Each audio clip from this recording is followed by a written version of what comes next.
Hi everyone, कैसे हैं आप लोग। उम्मीद करते हैं अच्छे होंगे, स्वस्थ होंगे और मस्त होंगे और अच्छे से तैयारी कर रहे होंगे। हम आप लोगों के बीच लेकर के आए हैं विजयनगर साम्राज्य से जुड़े हुए सभी प्रश्न जो पीसीएस एग्जाम में पिछले कई वर्षों में पूछे गए प्रश्न हैं। तो चलिए इसकी हम शुरुआत करते हैं। पहला क्वेश्चन है, विजयनगर राज्य की स्थापना की थी। तो विजयनगर साम्राज्य की बात करें तो विजयनगर साम्राज्य की स्थापना हरिहर एवं बुक्का नामक दो भाइयों के द्वारा 1336 ईस्वी में तुंगभद्रा नदी के किनारे किया गया था। विजयनगर साम्राज्य की बात की तो इस साम्राज्य के अंतर्गत 4 राजवंशों ने शासन किया है। पहला राजवंश की बात करें तो संगम राजवंश है, दूसरा का है सालुब राजवंश, तीसरा का है तुलुब राजवंश और चौथा है अराविडु राजवंश। तो विजयनगर साम्राज्य की स्थापना किसके द्वारा किया गया? हरिहर एवं बुक्का। यदि राजवंश पूछा जाएगा तो क्या हो जाएगा? संगम वंश हो जाएगा। तो इसका सही जवाब क्या होगा? Option number C. चलिए अगला प्रश्न देखते हैं। अगला प्रश्न वही प्रश्न है, विजयनगर राज्य के संस्थापक थे।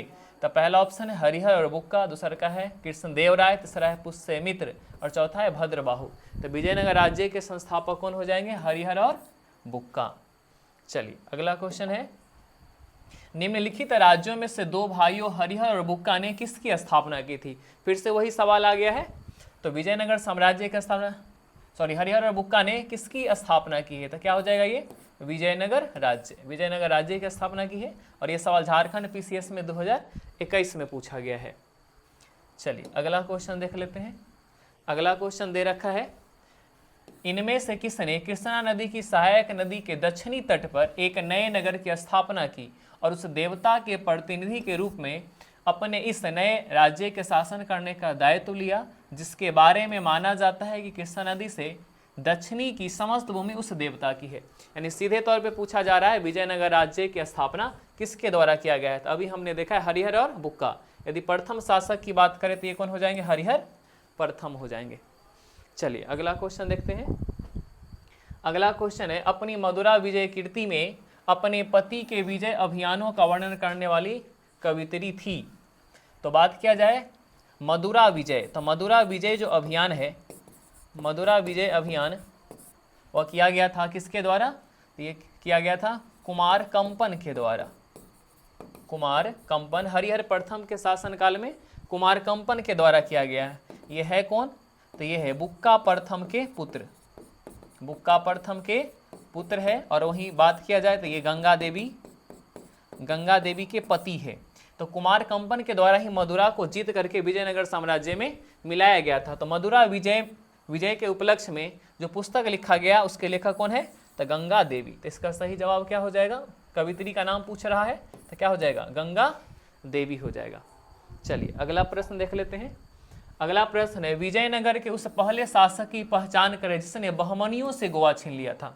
तो विजयनगर साम्राज्य और बहमनी साम्राज्य के बीच लगातार संघर्ष जारी रहा है, वो भी रायचूर दोआब को लेकर के। तो पहला जो संघर्ष हुआ है वह बुक्का प्रथम और उधर शासक है बहमनी साम्राज्य। तो पूछा जाएगा बहमनी से गोवा किसने छीन लिया है? तो कौन सा शासक है? तो वह है बुक्का प्रथम। चलिए अगला क्वेश्चन है, निम्नलिखित कथनों पर विचार कीजिए। पहला है, नरसिंह सालूब ने संगम वंश का अंत किया और उसने राज सिंहासन छीनकर सालूब वंश आरंभ किया। तो सबसे पहला वंश था संगम वंश और संगम वंश के बाद है सालूब वंश। तो संगम वंश के अंतिम शासक है विरूपाक्ष द्वितीय और विरूपाक्ष द्वितीय को पराजित करके नरसिंह प्रथम ने एक नए राजवंश के स्थापना की, उसका नाम है सालूब वंश। बिल्कुल पहला सही कथन हो जाएगा। दूसरा है, वीर नरसिंह ने अंतिम सालूब शासक गद्दी से उतार कर राज सिंहासन छीना है। तो बिल्कुल सही बात है। अंतिम शासक का नाम था विरूपाक्ष द्वितीय, उसको गद्दी से उतार करके और इसने राज सिंहासन छीन लिया था। वीर नरसिंह ने उत्तरवर्ती उसके अनुज कृष्णदेव राय थे। तो बिल्कुल सही बात है। वीर नरसिंह का छोटा भाई कौन थे? कृष्णदेव राय थे और वही अगला शासक बने हैं। ये भी सही कथन है। कृष्णदेव राय के उत्तरवर्ती उसके अर्ध भाई अच्युत राय थे, तो ये भी सही बात है। कृष्णदेव राय के चचेरा भाई का नाम था अच्युत राय, ठीक है, अच्युत देव राय, और अर्ध भाई का मतलब होता है वही चचेरा भाई, तो ये भी कथन बिल्कुल सही है। इसका सही जवाब क्या हो जाएगा? 1 2 3 4। चलिए अगला प्रश्न देखते हैं। अगला प्रश्न है, विजयनगर के राजा कृष्णदेव राय ने गोलकुंडा का युद्ध किस राजा के साथ लड़ा था? तो कृष्णदेव राय के द्वारा गोलकुंडा का युद्ध लड़ा गया, और किसके द्वारा लड़ा गया, किसके साथ लड़ा गया है? तो कुली कुतुब शाह के साथ लड़ा गया है। चलिए अगला प्रश्न है, कृष्णदेव राय के दरबार में अष्टदिग्गज कौन थे? तो अष्टदिग्गज किसके दरबार में रहते थे? तो कृष्णदेव राय के दरबार में। और अष्टदिग्गज है कौन? तो कृष्णदेव राय के दरबार में 8 तेलुगु कवि रहते थे, 8 तेलुगु कवि रहते थे। इसी 8 तेलुगु कवि को अष्टदिग्गज कहा गया है। तो इसका सही जवाब क्या हो जाएगा? 8 तेलुगु कवि हो जाएगा। चलिए अगला प्रश्न है, किसे आंध्र भोज भी कहा जाता है? तो आंध्र भोज के नाम से किसे जाना जाता है? कृष्णदेव राय को। कृष्णदेव राय का एक और उपाधि है यवन स्थापनाचार्य, यवन स्थापनाचार्य और आंध्र भोज के नाम से जाना जाता है। तो सही जवाब क्या होगा इसका आंसर? कृष्णदेव राय। चलिए नेक्स्ट क्वेश्चन देखते हैं।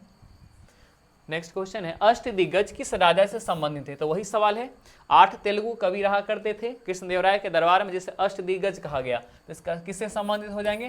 कृष्णदेव राय से संबंधित हो जाएंगे।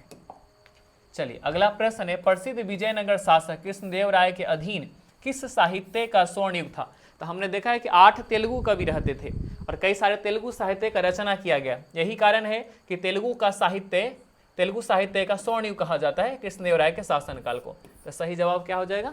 Telugu, option number D. चलिए अगला प्रश्न है, कृष्णदेव राय ने किस नगर की स्थापना की थी? तो कृष्णदेव राय ने अपनी माता जिसका नाम था नांगला देवी, अपनी माता के स्मृति में एक शहर की स्थापना किया था। उस शहर का नाम क्या है? नांगलपुर है। तो सही जवाब क्या हो जाएगा? नांगलपुर, ऑप्शन नंबर बी। चलिए अगला क्वेश्चन है, निम्न कथनों पर विचार कीजिए और दिए हुए कूट का प्रयोग करते हुए सही उत्तर का चयन कीजिए। पहला क्वेश्चन है, विजयनगर के शासक कृष्णदेव राय ने आमुक्त माल्यादा ग्रंथ की रचना की थी। तो बिल्कुल सही बात है, कृष्णदेव राय के द्वारा एक प्रसिद्ध पुस्तक लिखा गया अमुक्त माल्यादा। दूसरा क्वेश्चन है, कृष्णदेव राय को आंध्र भोज के नाम से भी जाना जाता है। तो बिल्कुल सही बात है। तीसरा क्वेश्चन है, उसके दरबार में अल्लाह सानी पेदना नामक राजकवि सुशोभित करता था, जो संस्कृत और तमिल दोनों भाषाओं का ज्ञाता था। तो इसमें बिल्कुल सही बात है कि इसके दरबार में अल्लाह सानी पेदना नामक राजकवि रहते थे, लेकिन वह संस्कृत और तेलुगु भाषा जानते थे। जबकि यहाँ पर क्या लिखा है? तमिल लिखा है, जिस कारण से यह स्टेटमेंट गलत हो जाएगा। तो इसका सही जवाब क्या होगा? 1 और 2, यानी कि ऑप्शन नंबर सी इसका सही जवाब हो जाएगा। चलिए अगला क्वेश्चन देख लेते हैं।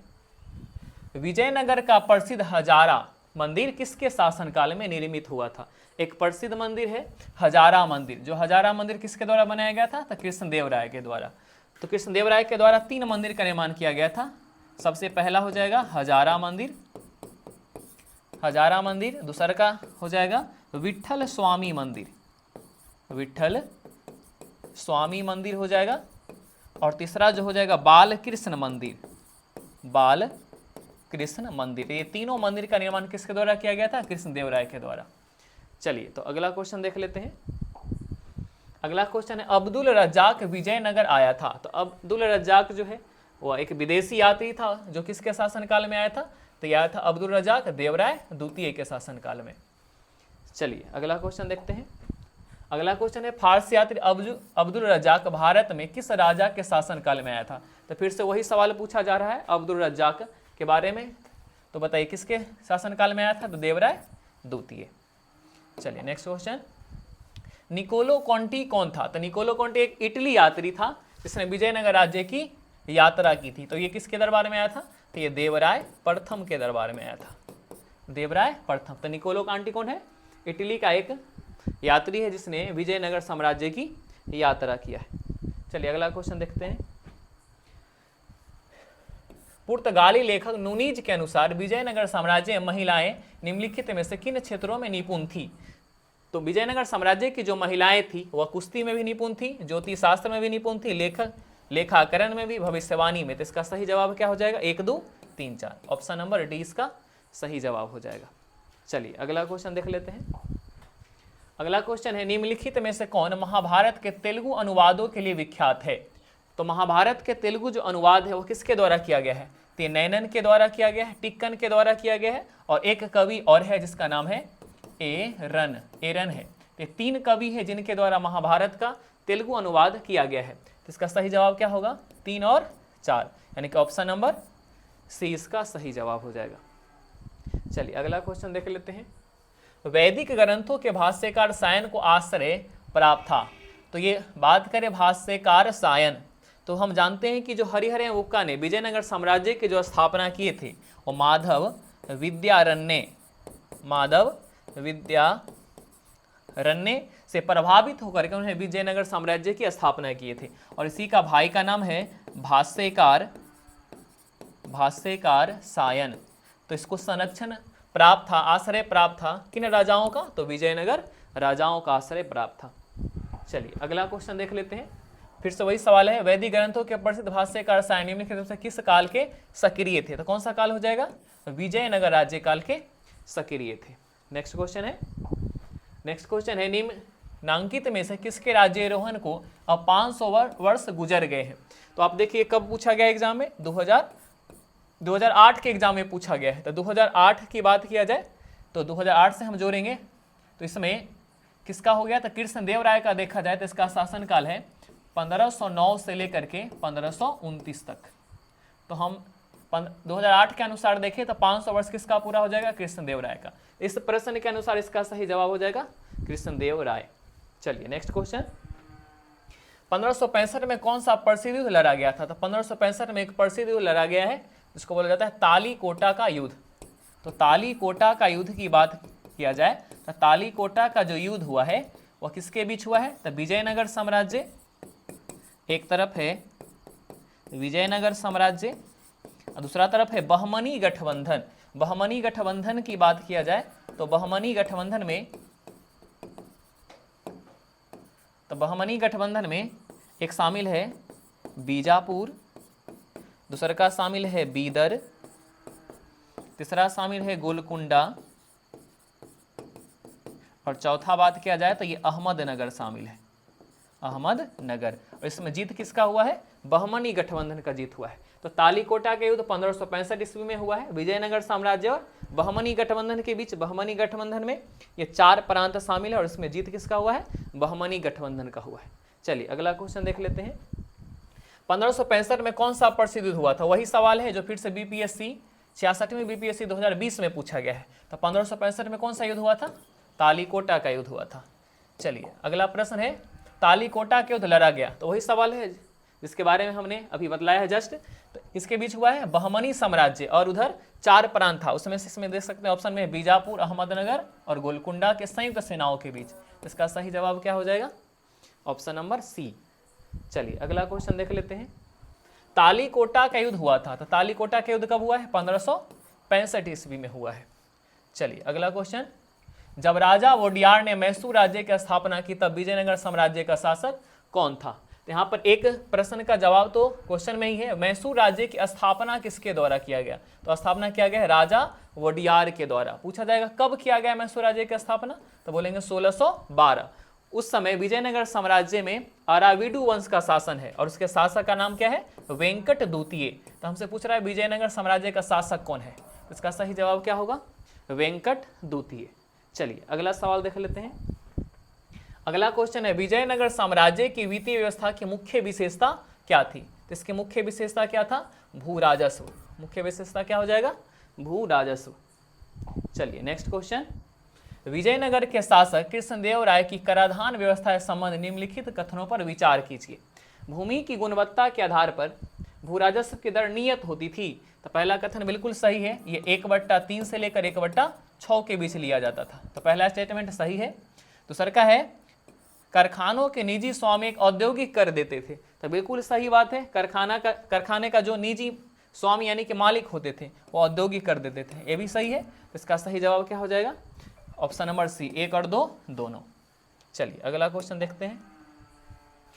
अगला क्वेश्चन है, निम्नलिखित में से किस स्थान के खंडहर विजयनगर की प्राचीन राजधानी का प्रतिनिधित्व करते थे। तो हमने देखा है कि विजयनगर साम्राज्य की जो राजधानी था वह कहाँ था, हम्पी था। तो यहाँ पर जो है वह खंडहर विजयनगर के प्राचीन राजधानी का प्रतिनिधित्व करते हैं, तो क्या हो जाएगा, हम्पी। और हम्पी को पता है कि यूनेस्को की सूची में 1986 ईस्वी में शामिल किया गया। तो इस बात को भी ध्यान में रखेंगे, ये भी एग्जाम में पूछा जाता है। अगला क्वेश्चन देख लेते हैं, विजयनगर साम्राज्य का अवशेष कहाँ से मिलता है। तो विजयनगर साम्राज्य का अवशेष जो है उसकी जो राजधानी है वहां से प्राप्त होता है, यानी कि विजयनगर इसका सही जवाब हो जाएगा। चलिए नेक्स्ट क्वेश्चन, विजयनगर के किस शासक ने चीन के सम्राट के पास अपना राजदूत भेजा था। तो चीन के सम्राट के पास अपना राजदूत किसके द्वारा भेजा गया था, तो बुक्का प्रथम के द्वारा भेजा गया था। चलिए अगला क्वेश्चन है, प्रसिद्ध तेलुगु कवि श्रीनाथ किसके दरबार में थे। तो प्रसिद्ध जो कवि है श्रीनाथ वो किसके दरबार में थे, तो देवराय द्वितीय के दरबार में रहते थे। चलिए अगला क्वेश्चन है, किसके राज्य में कल्याण मंडप की रचना मंदिर निर्माण का एक विशिष्ट अभिलक्षण है। तो कल्याण जो मंडप है मंदिर निर्माण की एक प्रमुख रचना थी। तो पूछा जा रहा है कि किसका एक अभिलक्षण है, तो हो जाएगा विजयनगर साम्राज्य। चलिए नेक्स्ट क्वेश्चन है, प्रसिद्ध विजय विट्ठल मंदिर जिसके 56 दक्षिण स्तंभ संगीतमय स्वर निकलते हैं, ये कहाँ अवस्थित है। तो विट्ठल जो मंदिर है कृष्णदेव राय के द्वारा निर्माण किया गया था, और ये पूछ रहा है कहाँ अवस्थित है, तो हो जाएगा हम्पी। चलिए तो हमने अभी विजयनगर साम्राज्य से पीसीएस में पूछे गए सभी प्रश्नों को पूरा कर लिया है। मिलते हैं नेक्स्ट वीडियो में, तब तक के लिए धन्यवाद।